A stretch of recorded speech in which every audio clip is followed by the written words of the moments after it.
किसी भाई ने क्या खूब लिखा है कि अब्दुल कह रहा था कि यदि पत्थर पूजे हरी मिले तो मैं पूजू पहाड़। क्या बोला तूने? तो मैंने भी कह दिया यदि टोपी पहने खुदा मिले तो मैं ओढ़ू तिरपाल। भड़क गया और कहने लगा कि देश अब खतरे में।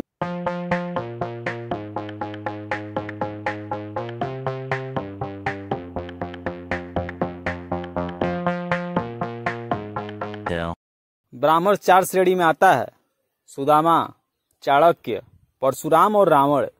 अब निर्णय लेने का वक्त तुम्हारा है कि तुम किससे मिलना चाहते हो।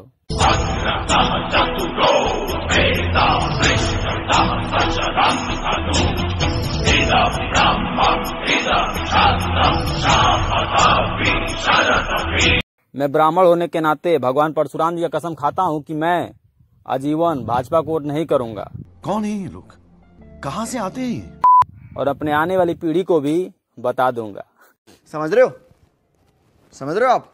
समझ रहे हो भाई? हम ना कहता नहीं, ये को चूतिया बा, वैसे तो हमारी सार हो। क्या बढ़िया था गुरु। हकीकत में। और ये चूतिया ये कमेंट कैले बा क्योंकि वीडियो पर चाहे फोटो पर, और ये चूतिया ये भूल गई बा कि हम कमेंट कैले के बाद हमार नमवा का लिखल। भैया तुरंत उनके हम स्क्रीनशॉट दिखा दी, साइड में स्क्रीनशॉट दिख जाये। एक नाम पढ़ सकेला लोगन। एक नाम लिखल बा रेहान अहमद।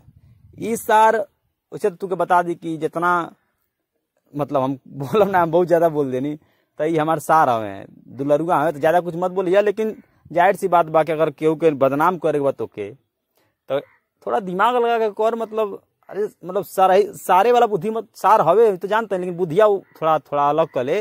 जीजा के साथ रहता थोड़ा सा चेंजिंग आ जाए ना। तो गजब बेइज्जती है। वीडियो पूरा देखिए। लव यू शेयर कर दिया हमारे भाई।